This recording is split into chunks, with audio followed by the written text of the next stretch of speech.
उड़ने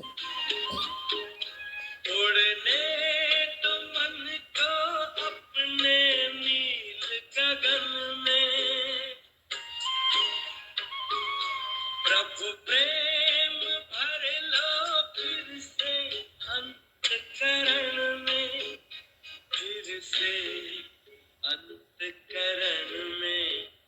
कहीं समय का पंछी चुग ना जाए दाना, कहीं लुट ना जाए सांसों का खजाना। पालो प्रभु का प्यार अगर है पाना, कहीं लुट ना जाए सांसों का खजाना, कहीं लुट न जाए सांसों का खजाना, कहीं लुट न जाए सांसों का खजाना।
ओम शांति।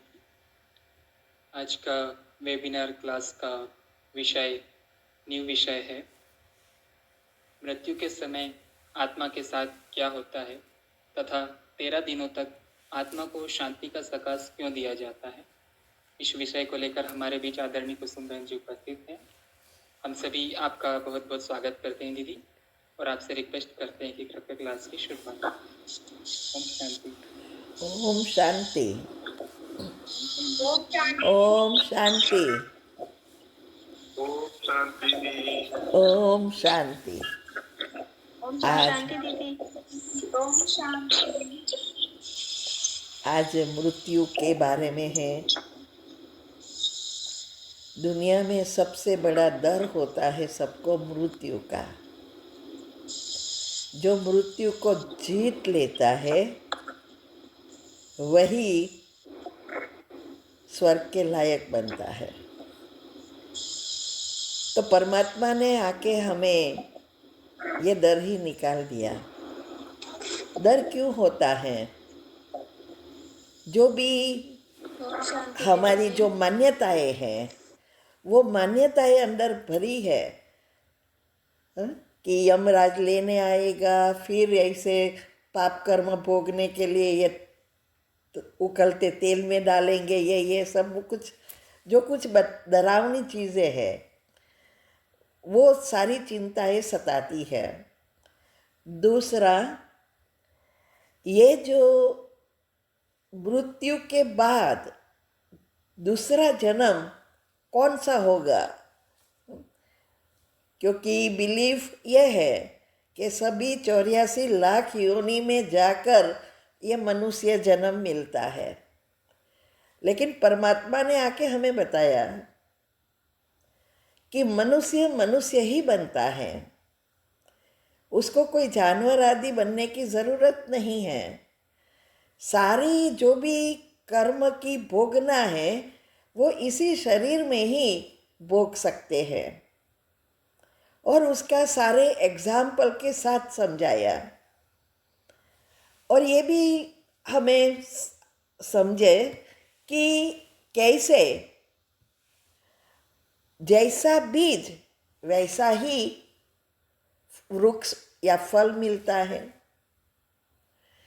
तो यहाँ हर एक आत्मा के अंदर उसके संस्कार है, वो बीज है। तो वो बीज अनुसार ही वो जन्म लेता है। भले आत्मा की साइज सब समान है, फिर भी अंदर के संस्कार अलग अलग है। इसीलिए पहला डर जो है कि मनुष्य को दूसरी योनि में जाना पड़ेगा और क्या से क्या बनेगे पता नहीं है, वो निकल जाता है। और इसके कारण हमारे थोड़ा डर कम होता जाता है मृत्यु के बारे में। फिर परमात्मा ने आके बताया कि ये मृत्यु जो है वो सिर्फ हम कपड़े चेंज करते हैं। मृत्यु का डर हम अगर रखेंगे तो अंतमति सो गति नहीं कर सकेंगे। और उसके लिए बताया कि अगर हमें स्वर्ग में आना है, अंतमति सो गति करना है, तो हमारे मन को परिवर्तन करना पड़ेगा। मन जीते ही जगत जीत, मन ही मित्र मन ही दुश्मन। तो ये जो मन है अभी उसको ट्रेनिंग कैसे दे, वश कैसे करे, क्योंकि मन का काम है सारा दिन सोचते रहना। और अगर आप उसको परिवर्तन करने की मेहनत करेंगे लेकिन आपको विधि पता नहीं है कि क्या उसको सोचना है, उसको काम देना पड़ेगा। अगर नहीं देंगे तो बहुत सारी चीज़ें भरी ही है, वो बाहर लाता ही रहेगा। इसीलिए ये आत्मज्ञान यही है जो उसको हमें उसको देना पड़ेगा। ये जो एनर्जी जो आत्मा का खुराक है, शरीर तो 5 तत्वों का अन्नमय कोष है, लेकिन आत्मा जो है उनकी जो जरूरियात है वो है सूक्ष्म एनर्जी, क्योंकि वो आत्मा ही एनर्जी है। तो अभी उसकी जो सोर्स है वो भी एनर्जी ही होना चाहिए, सुख स्थूल तो हो ही नहीं सकता। इसीलिए ये परमात्मा भी जो आत्मा है उसके वो पावर हाउस है, उससे ही ये शक्ति मिल सकती है। तो उसके पास जो गुण और शक्तियाँ है वो हमें अंदर भरनी होती है। तो जैसे जैसे हम उसको मन को काम देते जाएंगे, उसके लिए मैं हमेशा कहती हूँ जो हमने किया वो बता रही हूँ, करना तो आपको ही है। 8 ग्रुप का रोज करने की लक्ष्य लो, क्योंकि इससे ही आप मन को काम दे रहे हैं, फाउंडेशन पक्का कर रहे हैं। और सारी साइंटिफिक रीति से हमने विधि बताई, और जो करता है वो आगे बढ़ रहा है। सुनकर निकाल देता है या सोचता है मुझे सब कुछ आ गया है, वो कभी भी आगे नहीं बढ़ सकते हैं। इसीलिए ये मृत्यु का डर निकालना, ये जो प्रोसीजर है, विधि है, वो सिर्फ परमात्मा ही बताते हैं, क्योंकि आत्मा ज्ञान उसके पास है, दूसरा कोई बता ही नहीं सकता। सभी आत्माएं जन्म लेती है, शरीर के भान में आती है, उससे जुड़ती है तो सब कुछ भूल जाती है, और दिन प्रतिदिन आत्मा की शक्ति कम होती है। लेकिन परमात्मा जन्म मरण के चक्कर में नहीं आता, वो इस खड्डे मतलब दुनिया रूपी खड्डे से बाहर है, हम सब खड्डे में पड़े हैं। वो बाहर है, इसीलिए वो हमें निकाल सकता है, वो सारी चीज़ें जानता है कि क्यों ये अवस्था हो गई, क्यों ये सृष्टि कलयुग में परिवर्तन हो गई, क्यों ये विनाश होने वाला है। ये सारी बातें सिर्फ एक ही आत्मा जानती है और वो है परम आत्मा। और जो उसको पहचानते हैं, उसका बनते हैं और अपने आप को समर्पण कर देते हैं, वही श्री कृष्ण के साथ पहले जन्म में उसके घराने में आते हैं और यहाँ ही नंबर पढ़ते हैं। हर एक के अपने अपने कर्म भी है और ड्रामा भी फिक्स है। अगर हमें आगे बढ़ना है तो ये सारी बातों के सूक्ष्म तक जाना पड़ेगा। हर एक के आत्मा के अंदर ये सारी ज्ञान है। अभी अंतिम जन्म में सभी आत्माएं इस सृष्टि पर है और सभी के अंदर ये ज्ञान है, लेकिन इमर्ज करना ये इसमें ही नंबर हो जाते हैं, क्योंकि बुद्धि स्थूल से सूक्ष्म तक जानी होगी। दिव्य बुद्धि जो आत्मा के करीब लेयर्स है, उस तक पहुंचना पड़ेगा। तो ये मृत्यु के समय क्या होता है, मृत्यु के बाद सूक्ष्म शरीर का क्या होता है, सूक्ष्म शरीर को कैसे ये शरीर से वो समेटता है, और फिर कैसे वो सूक्ष्म शरीर को भी समेट कर आत्मा की बिंदु रूप में स्थित हो जाता है, तभी वो ट्रैवल करके दूसरे घर में प्रवेश कर सकता है। एक है जन्म मरण के चक्कर में आके जन्म बाय जन्म बदलते जाते हैं, तो सूक्ष्म शरीर साथ में है। लेकिन जब परमधाम जाता है तब सूक्ष्म शरीर नहीं है।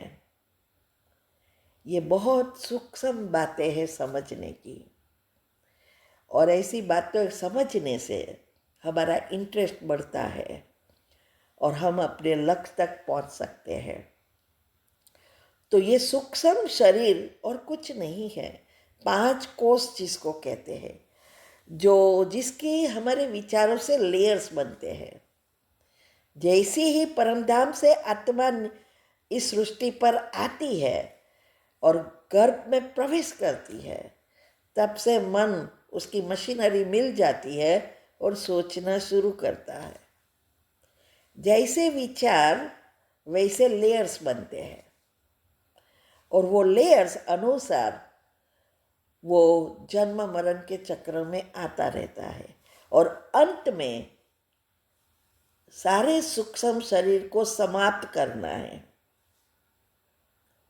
तभी वो परमधाम जा सकती है।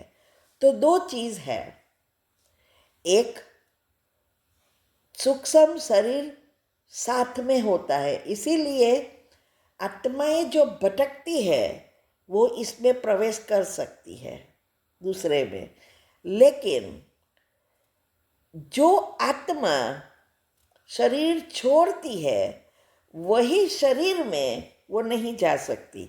ये भी बहुत बड़ा राज है। दोनों आत्मा है, दोनों के पास सूक्ष्म शरीर है, तो क्यों वो उसी शरीर में नहीं जा सकती, दूसरे के शरीर में प्रवेश कर सकती है। तो ये बातों को हमें समझना है। तो जब मृत्यु होती है तो केवल एंड केवल पहले अन्नमय कोष गिरता है। ये 5 तत्व का जो शरीर है वो समाप्त होता है, आत्मा निकलती है, और अंदर कोषों में अंदर में 5 कोष में से केवल सबसे पहली जो बाहर की परत है, बना लेयर है, वो समाप्त होता है, उसका घनत्व चला जाता है। लेकिन प्राणमय कोष, मनोमय कोश, विज्ञानमय कोश और आनंदमय कोश, ये सब आत्मा के साथ रहता है। जो मरता है वो शरीर है, जो अन्न से बना है, 5 तत्व से बना है, और तुम जिसको हम देख सकते हैं दर्पण में, अपना चेहरा, अपना शरीर, सब कुछ देख सकते हैं। वो मांस, हड्डी, खून से बना है और बहुत सारे बैक्टीरिया, सेल्स होते हैं। तो जिसे हमें रोज भोजन खिलाना पड़ता है, वो ही इस शरीर को भोजन चाहिए। शरीर थकता है और वही एक दिन मिट्टी में मिल जाता है, 5 तत्वों में विलीन हो जाता है। लेकिन दूसरा जो प्राणमय कोश है, जो ऊर्जा का शरीर जिसको कहते हैं, वो एक अदृश्य जीवन शक्ति है, जिससे हमारे अंदर हर एक कोशिकाएं, सेल्स सक्रिय रहती है और सभी सेल्स और सारी सिस्टम जो चलती है वो इस ऊर्जा से चलती है। हर एक जो कोशिकाएं हैं, अगर वो ऊर्जा से फलीभूत होती है, उसको हमेशा ऊर्जा मिलती रहती है, तो वो शक्तिशाली बनकर सभी अंग अंत तक अच्छी रीति काम करेगा। जो प्रकृति के नियम है परिवर्तन, वो परिवर्तन होगा, लेकिन समय से पहले नहीं। जैसे सतयुग में है, आत्मा मनुष्य आत्मा 150 साल जीती है, लेकिन जो यहाँ बूढ़े होते हैं उतनी बूढ़े नहीं होती है। न बाल काले होते हैं, न इतनी करचली, क्या कहते हैं, झुर्रियाँ पड़ती है और शरीर छूटता है। क्यों? क्योंकि 5 तत्व और आत्मा दोनों संपूर्ण पवित्र है, शक्तिशाली है और परमात्मा से कनेक्टेड है। समय बाय समय थोड़ा थोड़ा परिवर्तन आता है। जैसे बच्चे से बड़ा होते हैं, बच्चा बड़े होकर युवान बनता है, ऐसे ऐसे तबक्का बनते हैं। लेकिन यहाँ जैसा नहीं, क्योंकि यहाँ प्रकृति भी तमो प्रधान हो गई है और आत्मा में भी शक्ति नहीं है कि जो वो शरीर के सभी अंगों को पोषित करे। और ऊपर से हम उसको कोई चार्जिंग करते ही नहीं है, तो बैटरी चार्ज नहीं होगी तो काम कैसे करेगी? सभी ऐप काम नहीं करेगा ना, एक भी ऐप नहीं काम करेगा। तो इसीलिए प्राणमय कोश जो है वो ही हमारे एक एक सेल्स को जीवित रखती है, एक एक अंगों को चलाती है। जब उसको शक्ति नहीं मिलती, ऊर्जा नहीं मिलती, तो ये सारे सेल्स कमज़ोर होते जाते हैं और कमज़ोर होने से बीमारी आती है। सतयुग में बीमार नहीं होते, लेकिन यहाँ होते हैं। और हर एक को एक समान नहीं है। क्यों? क्योंकि हर एक का जो सूक्ष्म शरीर है वो अलग है। हर एक की सोचने की जो दब है, विधि है, वो अलग है।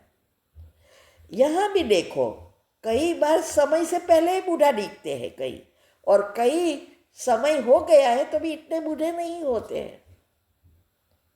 तो ये सारी बातें रिलेट होती है, मतलब डिपेंड करती है हमारी ऊर्जा, सूक्ष्म शरीर से जुड़ी जो प्राण शक्ति है, वही जो परमात्म शक्ति हमारे अंदर आती है, आत्मा के अंदर भरती है, वो शक्ति की कमी होती है। तो कईयों को बहुत सारी टेंशन है, चिंताएं है, विचार नेगेटिव है, घर में प्रॉब्लम ही प्रॉब्लम है, वो बीमारियों से ग्रस्त होंगे, प्रॉब्लम बढ़ते जाएंगे, क्योंकि वही ये एनर्जी, नेगेटिव एनर्जी खींच रहे हैं ब्रह्मांड से, तो नेगेटिव ही होता है। और उसके जो पुण्य कर्म है वो बहुत कम है, और ऊपर लेयर्स बढ़ते ही जाते हैं, और इसीलिए वो टेंशन के कारण जल्दी बूढ़े दिखाई देते हैं, जल्दी जुरिया हो जाती है। इसीलिए ये जब आत्मा ये प्राण शक्तिमान निकल जाती है, प्राण खींच लेती है, तब वो स्थूल शरीर कोई काम का नहीं रहता। इसीलिए ये दूसरा नंबर का शरीर, तीसरा लेयर, 5 शरीर, तो तीसरा लेयर मनोमय कोश। हर एक कोश मन सेल्स, हर एक विचारों से अलग अलग लेयर्स बनते हैं, और वो लेयर्स के साथ ये सारी चीज़ें जुड़ी हुई है।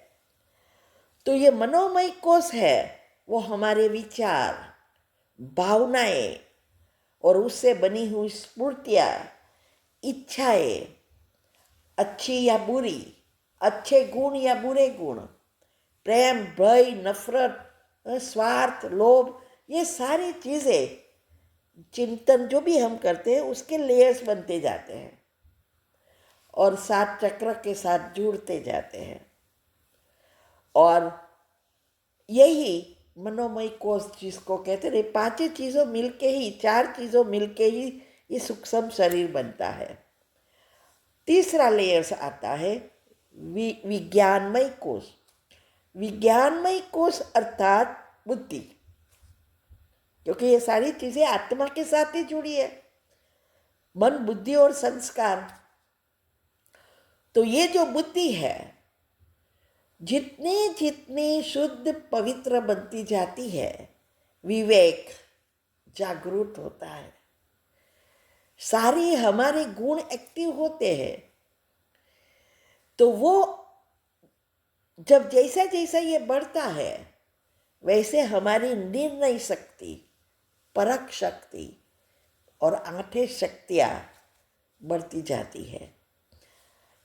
फिर आता है सबसे नज़दीक, आत्मा के नज़दीक का जो लेयर्स है और आत्मा से जुड़ी हुआ है, वो है आनंदमय कोश।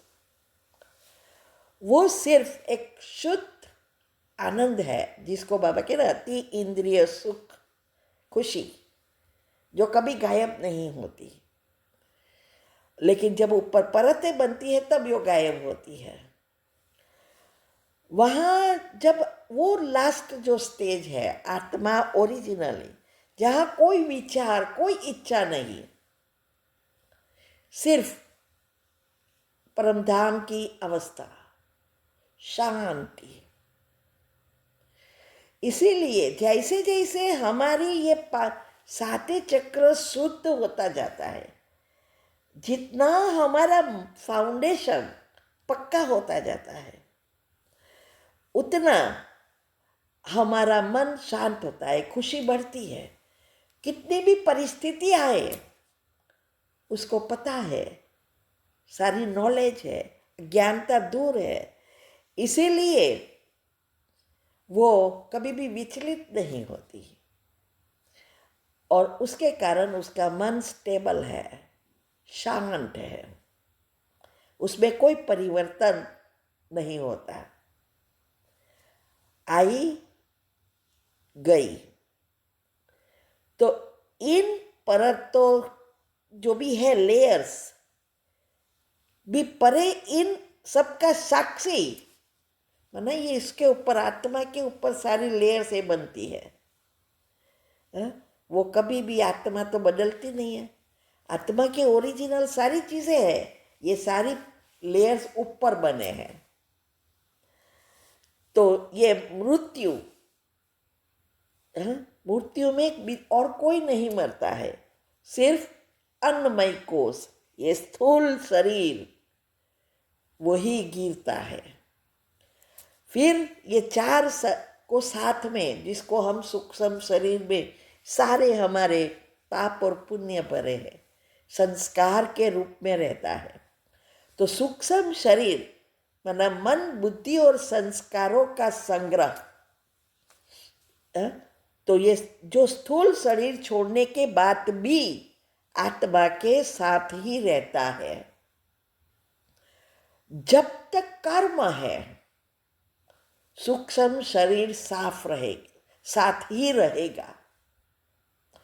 जब कर्म समाप्त होंगे तभी आत्मा परमधाम जा सकती है। तब तक आत्मा परमधाम जा नहीं सकती। दूसरा, मैंने कई बार ये भी बताया कि ये जो परमधाम जाएगी, लेकिन जो सूक्ष्म शरीर की जो चीजें हैं, जिसने जो भी किया है, वो सब ईथर तत्व में स्टोर होगा। एक के एक पल का स्टोर है, समय और स्थल के साथ। सिर्फ वो अलग हुई आत्मा से। ये ईथर तत्व कभी भी समाप्त नहीं होता। नहीं अंदर बने हुई एनर्जी के रूप में कर्म के लेयर्स कभी भी ये डिलीट नहीं होता। और आत्मा के साथ का कनेक्शन रहता ही है। सोचो कितनी कुदरत की कमाल तो देखो। हम जब देखते हैं ना, साइंस ने एआई ढूंढा, ये ढूंढा, कंप्यूटर ढूंढा, मोबाइल ढूंढा, तो सोचते हैं देखो कितना ये व्यक्ति कितना पावरफुल है। लेकिन कभी हमने सोचा कि ये सारी सृष्टि का नेटवर्क जिसने बनाया है वो कितना शक्तिशाली होगा। साइंस कुछ भी करे, मनुष्य नहीं बना सकता। और वो भी कुदरत का खेल तो देखो कि आज इतने सारे 900 करोड़ आत्माएं, सबके साथ नाक कान सब कुछ है, फिर भी अलग अलग। आप सोचो, और वो भी कर्म से जुड़ा है। और एक्यूरेट हर चीज समय और स्थल के साथ और गुरुत्वाकर्षण के साथ फिर से रिपीट भी होती है। कितना शक्तिशाली, इसके बारे में किसी ने कोई सोचा नहीं। और ये नेटवर्क जो है ना ईथर तत्व और आत्माओं का, वही तो डीएनए है। आज साइंस ने ये ढूंढा डीएनए क्या है, लेकिन डीएनए कैसे बना, किसने बनाया, ये किसी को नहीं पता। हाँ, सोचते हैं क्या डीएनए, साइंस ने देखो एक ड्रॉप भी खून का मिल जाए तो सारी हिस्ट्री आ जाती है, कैसा डीएनए। और डीएनए में सारी डिटेल है, वो आत्मा के कई जन्मों की डिटेल, आने वाली भी डिटेल, माना ईथर तत्व। और वो डीएनए सारी जो बनी है, जिसके साथ की, वो बनाने वाला कितना पावरफुल होगा। कितनी सोचने, जब मैं ये सारी रिसर्च करती थी, मैं पहले तो मैं भी पागल जैसी हो गई कि ये क्या चीज़ें है। तो इसीलिए परमधाम की अवस्था में वापिस आना ही पड़ता है। तभी हम परमधाम वापिस जा सकते हैं, जब आत्मा उसके असली स्वरूप में आती है। अभी जाना है, चाहे मार से जाओ चाहे प्यार से जाओ। मार से जाएंगे तो सभी जाना ही है, लेकिन स्वर्ग के लायक नहीं बनेंगे, डीएनए का मूल स्रोत नहीं बनेंगे। भगवान के बच्चे जो बने हैं वो त्रेता तक तो है, दूसरे तो कोई आने वाले ही नहीं है स्वर्ग में। उस तरह से हम तो भाग्यशाली है ही, लेकिन उसमें भी हमारे जो पहला जन्म वाली आत्मा है वो तभी पहले में आ सकती है जब वो पनिशमेंट के बिना जाए या झलक तुरंत चली जाए। थोड़े है पाप। एक किसी का प्रश्न था, प्रश्न पूछने वाले भी देखो कैसे होते हैं। कहते हैं मुझे मेरा लक्ष्य, मुझे सतयुग के एंड में आना है, तो मैं कौन सा लक्ष्य रखूं, क्या सोचूं, और मुझे दूसरे जन्म पहले जन्म में नहीं आना है, कौन से चक्र पर मैं करूं। देखो ये जो चक्र वक्र की बात है ना, वो तो समझाने के लिए, बुद्धि को खोलने के लिए दिया है। परमात्मा ने कभी भी ये ज्ञान नहीं दिया है। ये तो दुनिया से जुड़कर हम समझाने के लिए दे रहे हैं। और ऐसा कोई लक्ष्य होता ही नहीं है कि आपको यहाँ लक्ष्य रखा माना वहाँ आ जाएंगे। इसीलिए सब कहते हैं, या बाबा भी पूछते हैं कि कौन से जन्म में लक्ष्य कौन सा रखना है। नंबर 1 में आने का पुरुषार्थ पर ध्यान देना है। अगर नहीं हुआ तो कर्म ड्रामा, तब हम कहाँ ना कहाँ आगे रहेंगे।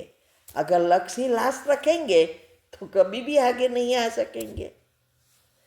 इसीलिए ये सूक्ष्म शरीर जो है वो ऐसा ही एग्जैक्ट है जैसा ये स्थूल शरीर है। क्योंकि सूक्ष्म शरीर में जो भी चीज स्थूल शरीर में है वो है। इसीलिए कई बार आपने मूवी में देखा होगा कि कई आत्मा को वो भटकती बताते हैं, तो वही कपड़े, वही विधि, सब कुछ समान होता है। तो इसीलिए उसका सारा रूप वही है, लेकिन ऊर्जा उसमें ये स्थूल शरीर नहीं है, सारा स्ट्रक्चर है। क्यों?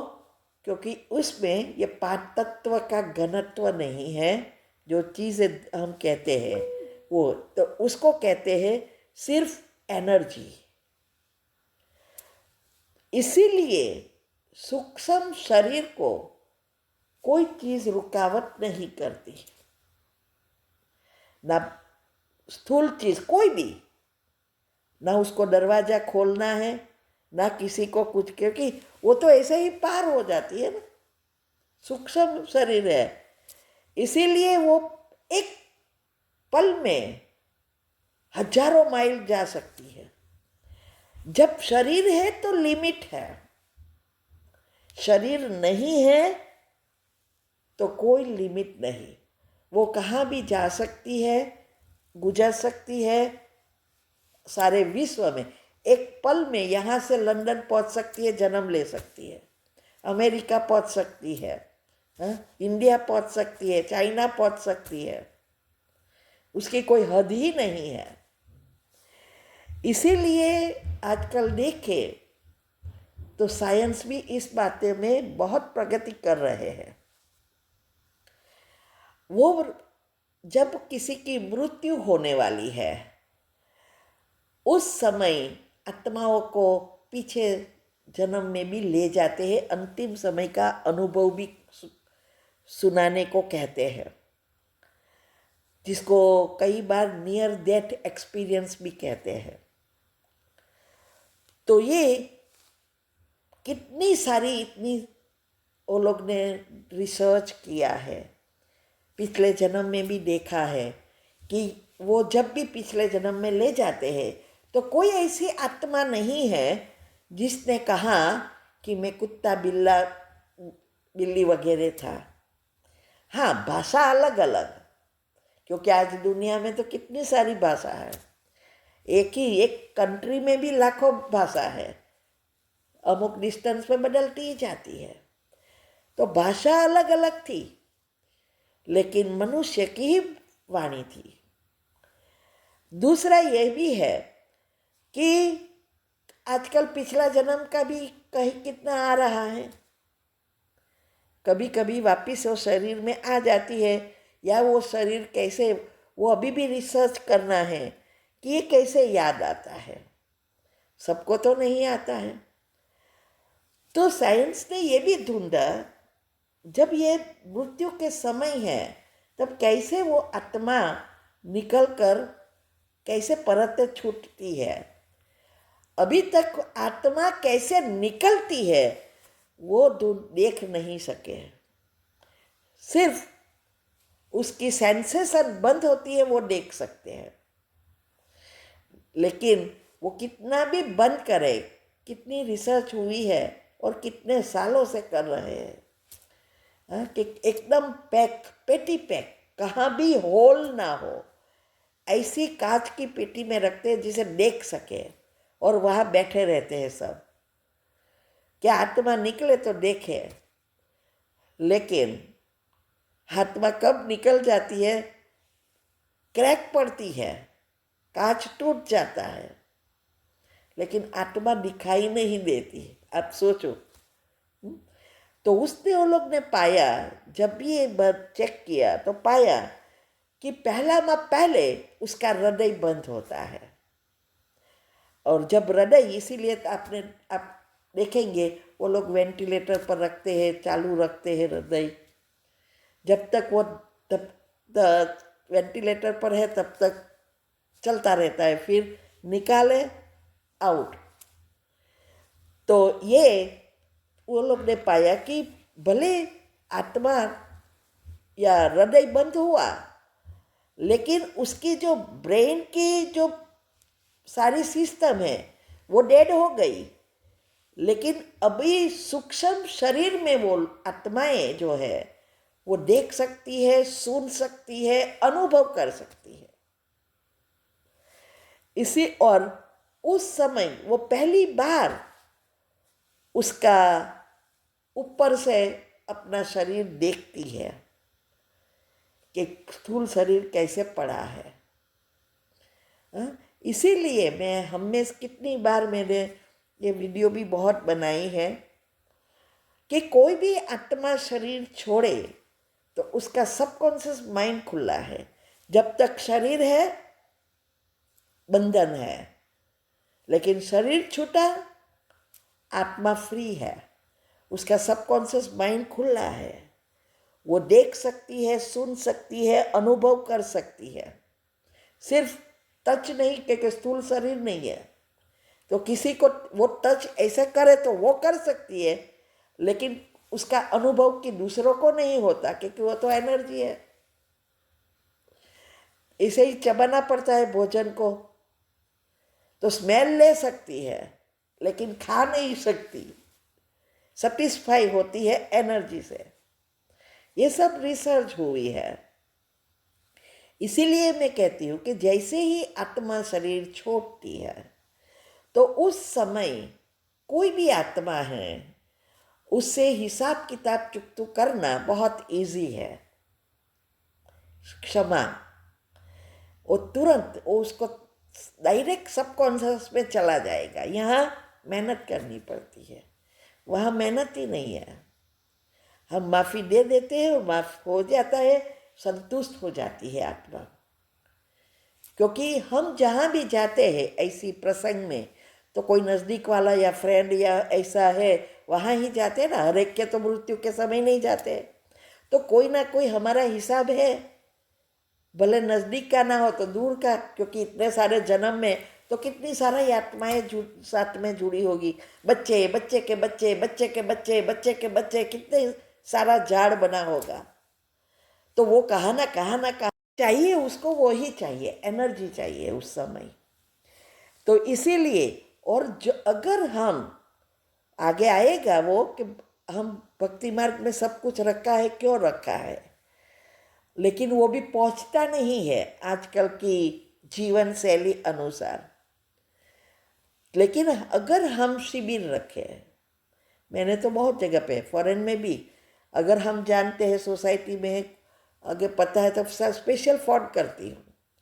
इवन इंडिया में भी कोई पहचान वाला हुआ तो मैं तुरंत बोलती हूँ, मैं सेंटर से अरेंज करवाती हूँ कि ये रखा हुआ हो, 7 दिन का कोर्स हो जाता है इनडायरेक्ट।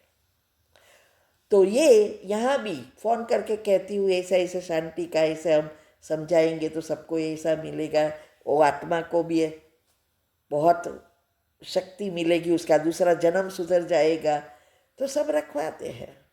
और यहाँ तो हम खुद ही कर लेते हैं क्योंकि बहन तो आते नहीं है यहाँ कोई।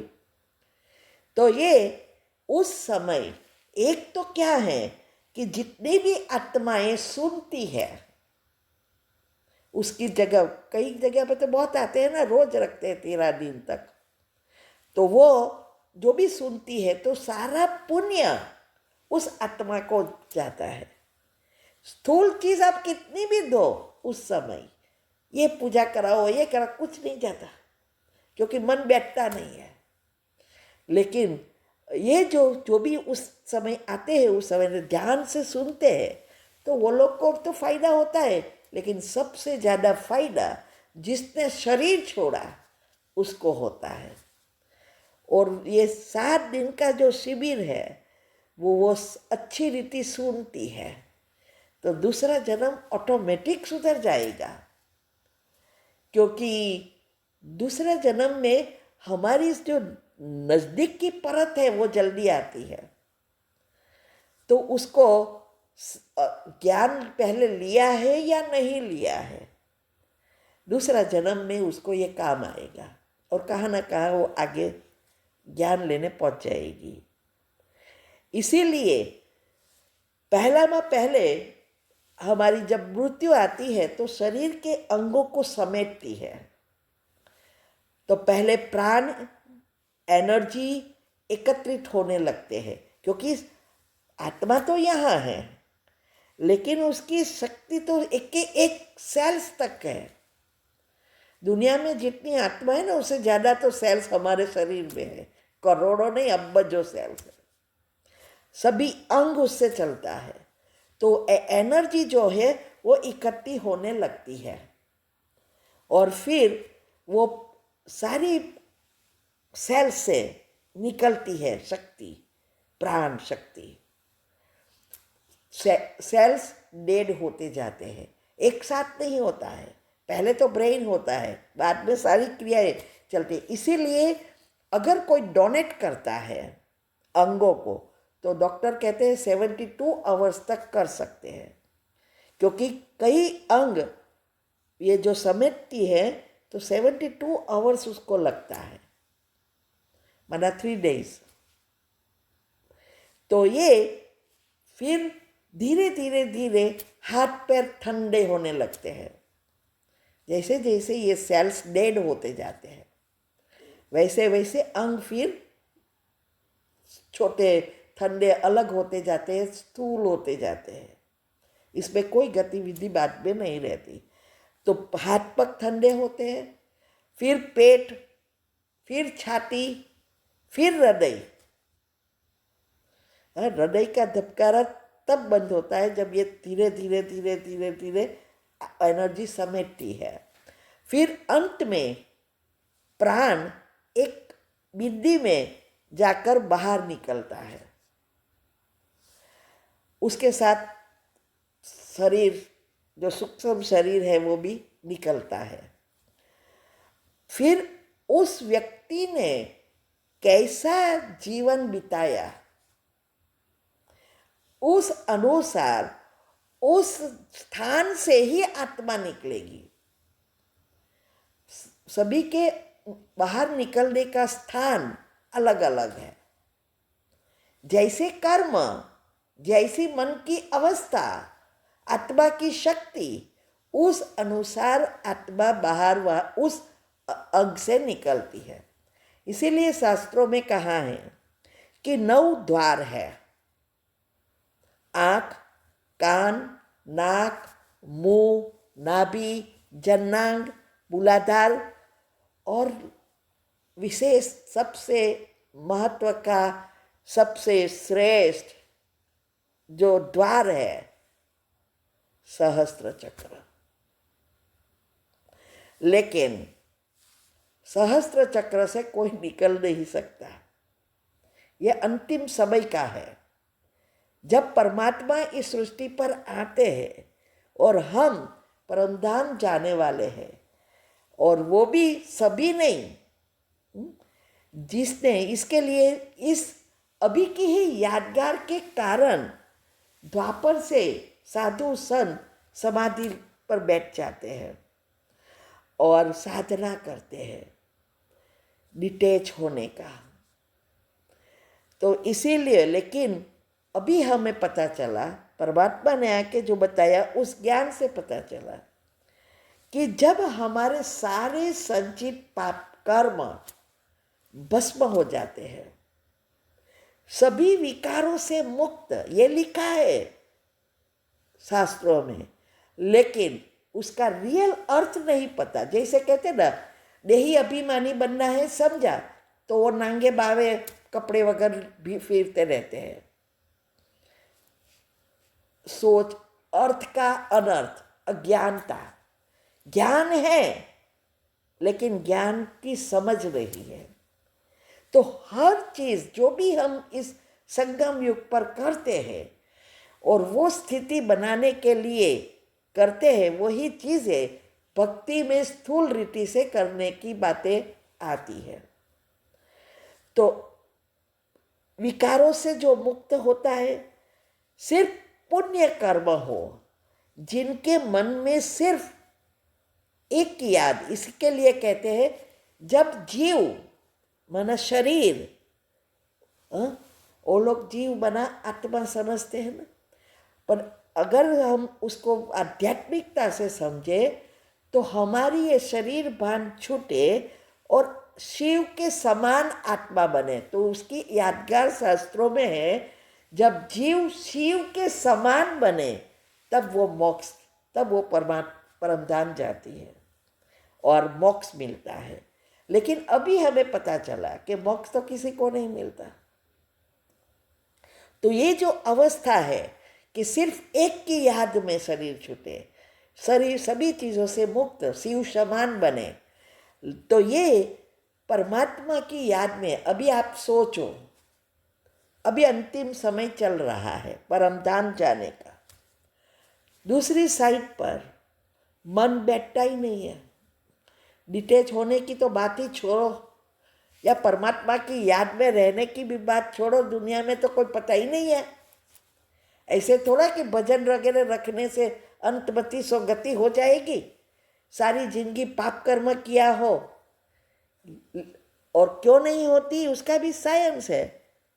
याद वही रहेगा जो सारा दिन चलता है, जिसकी आप 24 घंटे सारी जिंदगी, और हमारे तो अभी कितने सारे जन्म से ये चल रहा है।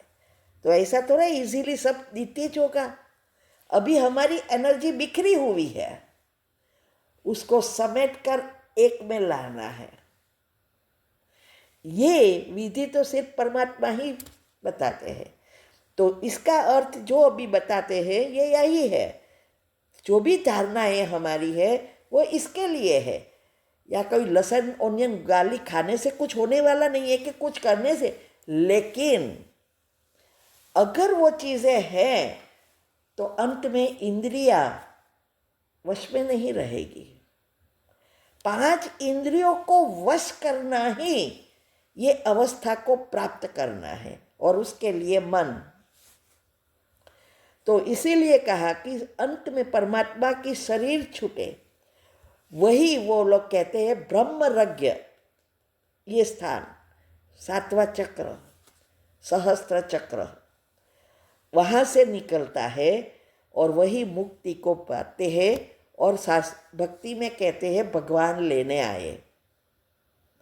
वास्तव में भगवान ऐसे तो हर जन्म में लेने नहीं आते हैं, लेकिन उसकी शरीर छोड़ने की विधि सहज होती है। और अंत में भी भगवान लेने, कब, ऐसे कोई थोड़ा भगवान बैठा है कि सबको लेने आएगा। हाँ, आप उसकी याद में होंगे तो ऑटोमेटिक आप उसके साथ कनेक्टेड है। इसीलिए ये मोक्ष की जो बात करते हैं वो मोक्ष नहीं, मोक्ष में अभी तो मुक्ति धाम में तो सब जाना, मोक्ष बना मुक्ति धाम, और मुक्ति धाम में जाकर वो कहते हैं मुक्त हो जाते हैं ये जन्म मरण से। वो नहीं है, क्योंकि पार्ट फिक्स है। ड्रामा में कोई चेंजेस नहीं कर सकते हैं। इसीलिए वो हम अभी की जो यादगार है वो बताते हैं शास्त्रों में, लेकिन रियल पुरुषार्थ तो अभी अंत समय में करना है। अभी ये समय चल रहा है, हर एक आत्मा अपने अपने धर्म में स्थित हो जाएगी। हाँ, कई बार हम कहते हैं ना, ये तो चुस्त स्वामीनारायण है, वो तो बात ज्ञान की सुनेगा ही नहीं, ये चुस्त जैन है, हाँ? ये चुस्त ये धर्म, ये तो है ही ना, कौन सा धर्म नहीं है। और सभी आत्माएं जन्म से या बाप दादा से कहाँ ना कहाँ तो फॉलो करती ही है। हम सब भी क्या पहले से ही जाते नहीं, फॉलो तो दूसरा ही धर्म करते हैं, और एक ही धर्म नहीं कितने धर्म में गए होंगे। लेकिन अभी जो समय चल रहा है वो ये है कि जो धर्म की आत्मा है उस धर्म को अंत में पहुंच जाएगी। इसीलिए आपने देखा होगा, कोई क्रिश्चियन होगा, कोई हरे कृष्ण में जाएगा, हर उसमें आगे बढ़ेगा, कोई हरे कृष्ण वाला हो गए। हमारे हिंदू भी क्रिश्चियन बन रहे हैं, वो भी स्वेच्छता से, क्योंकि जन्म बाय जन्म, पहला जन्म हमारे चाहे हिंदू में हो, जब भी आत्मा पहली द्वार परमधाम से आती है, वो उस झाड़ के अनुसार भारतवासी है तो भारत में ही आएगी, या कोई हिंदू में ही आएगी, लेकिन कर्म अनुसार दूसरे घरों में जाएगी, तो दूसरे जन्म अनुसार वो धर्म जो भी होगा वो फॉलो करेगी। लेकिन फिर उसको कर्म के अनुसार हर एक में जाती रहेगी, अपने अपने ओरिजिनल जहाँ कल्प पुरुष का उसका स्थान है पहले जन्म का, वहाँ वो पहुँचेगी। ऐसे ही हम भी, जो भी आत्माएं देव कुल की है, सत्युग और त्रेता वाली है, जहाँ वो है वो बाबा का ज्ञान लेगी ही, और कहाँ सुनकर चली जाएगी, क्योंकि उसमें वो है ही नहीं पाठ। तो कभी ये नहीं सोचना है कि ये तो सुनने वाला ही नहीं है, वो तो चुस्त है। हम भी कितने चुस्त थे आपको पता है, हाँ? हरे कृष्ण के लिए तो पागल थे हम, और सारा दिन हरे कृष्ण मंत्र ही चलता था, फिर भी आए और यहाँ पाठ था। तो हमारा काम है सबको ज्ञान देते रहना, बू बू बू बू बू बू करते रहो। कौन कहाँ कहाँ आएगा, इसमें फिर बहुत सारे कांटे भी आएंगे, गालियाँ भी खानी पड़ेगी, मार भी खाना पड़ेगा, सब कुछ अपमान भी सहना पड़ेगा। हम जब, मुझे याद है जब हम इंडिया आए थे, और इंडिया काफ़ी रहे थे पहले, जब केन्या से आए तब हम सेवा करने जाते थे सब। वहाँ तो इंडिया में तो ऐसा है ना, नई गीता पाठशाला खोल लिया, नया सेंटर खोलना है तो सब जाते हैं, पैम्पलेट बेचना है, ये करना है, हम भी जाते थे सब। कई जगह पे हम जाते हैं, बारना नॉक करते हैं, कोई बहन खोलती है तो अंदर से कितनी सारी गालियाँ निकलती है। दूसरे लोग पीछे वाला बोलते हैं ये तो सब परवारते बैठे हैं, पागल बना देंगे, बंद कर बारना। दूसरा होते हैं तो दूसरे डोर से निकल जाते हैं, आप बारना नॉक करते रहो। कितनी सारी बातें होती थी। लेकिन आज सभी जगह पे जहाँ जहाँ हम देखते थे, गीता पाठशाला भी नहीं खुल सकती थी, आज सेंटर बन गए हैं। वो बहन ने 12 सेंटर गीता पाठशाला के कर दिए। जब हम गए तो वहाँ उस सेंटर में सिर्फ 5 जन आते थे, और कुर्सी सिर्फ मेन लोग, 2 कुर्सी थी तो मेन ही बैठते थे, लेडीज़ कोई बैठती ही नहीं थी। तो फिर मुझे प्रॉब्लम होता था, मैं नीचे नहीं बैठ सकती थी। फिर मैंने ने पूछा क्यों, आज कभी कभी अभी आने लगे, पहले रोज मैंने बोला नीचे नहीं बैठ सकता। तो फिर प्रथा हुई, लेडीज़ भी बैठे, दूसरी चेयर लाए और फिर लेडीज़ बैठना शुरू। फिर वो क्लास भी, वहाँ भी कितने सेंटर हो गए, मेन सेंटर बड़ा रिट्रीट सेंटर भी बन गया। अब सोचो, अगर हम वही सोचते कि ये तो ये कर रहे हैं, सुनते ही नहीं, तो कहाँ होगा। तो ये है इसीलिए अभी जिसमें जो भी धर्म के हैं वहाँ आ ही जाएंगे। बस हमारा काम है, जैसे हर एक धर्म वाला कर रहे हैं ना, चाहे क्रिश्चियन है, चाहे जैन है, चाहे स्वामीनारायण है, चाहे मुस्लिम है, हर एक अपने अपने धर्म की महिमा कर रहे हैं और जिसका जहाँ पाठ है वहाँ पहुँचेगा। इसीलिए गीता में कहा है कि अंत समय में सतोगुणी आत्मा स्वर्ग के अधिकारी बनती है, रजोगुणी आत्मा मनुष्य सृष्टि की अधिकारी बनती है और तमोगुणी आत्मा आसुरी सृष्टि। अभी ये हर जन्म की बात नहीं है, सब ने ले लिया ये हर जन्म होता है अंतमति सुगति, नहीं, ये इस समय की बात है जब परमात्मा सृष्टि पर आते हैं हमें ले जाने के लिए, उसकी बात है, बाकी हर जन्म में नहीं है। अभी जिस आत्मा की जैसी अवस्था, उस समय वो चक्र में जन्म लेगी। असुरी सृष्टि माना कलयुग, मनुष्य सृष्टि माना द्वापर से, और सतोगुणी स्वर्ग पहले जन्म दूसरे जन्म, क्योंकि सत्युग त्रेता स्वर्ग है। तो अभी हम देखेंगे आगे बहुत कुछ है कि जो आत्माएं सुख विलास भोग विलास में रची पची रहती है सारा दिन, बस खाना पीना सोना घूमना फिरना, वो आत्माएं कभी भी यहाँ से नहीं जाएगी। उसके निकलने का अंग अलग अलग होता है। कई बार हमने सोचा देखा है पीरियड में होते हैं टॉयलेट में या बाथरूम में जाके शरीर छूटता है, कैसी अधोगति, वहाँ से ही शरीर छूटा। तो ये सारी बातें बहुत सूक्ष्म है, कर्म की गति इतनी सूक्ष्म है जो हम कभी सोच भी नहीं सकते हैं। इसीलिए अभी हमारा लक्ष्य यही होना चाहिए कि कोई भी ऐसा कर्म ना हो जिससे हमें फिर से भोगना पड़े। ओम शांति। इस चैनल पे जो भी टॉपिक्स हैं वो हेल्थ, फिटनेस, न्यूट्रिशनल, इंफॉर्मेटिव, आध्यात्मिक ज्ञान सब मेरा खुद का चिंतन है। हेल्दी रहने और जीवन को सुंदर बनाने सिर्फ जानकारी के लिए है। कृपया इस जानकारी पर एक विकल्प के रूप में भरोसा ना करें। ना ही ये प्रोफेशनल मेडिकल एडवाइस, सलाह, निदान या चिकित्सा उपचार है। ऊर्जा प्रवाह के ज्ञान और उपयोग और ये मानव शरीर पर कैसे काम करता है, पॉजिटिव थॉट्स और मेडिटेशन का महत्व क्या है, ये सब इस वीडियो पर केवल सूचनात्मक है। आपको मेरी इस चैनल पर दी गई सलाह को मानने का फैसला खुद करना है। कृपया ध्यान दें कि आप अपने कार्यों के लिए पूरी जिम्मेदारी लेने के लिए सहमत हैं और इसका कोई भी प्रभाव, सकारात्मक या नकारात्मक, इसकी जिम्मेवार आप खुद हों। मैं या मेरा चैनल और हमारी संस्था किसी भी परिणाम के लिए जिम्मेदार या उत्तरदायी नहीं होगा। धन्यवाद।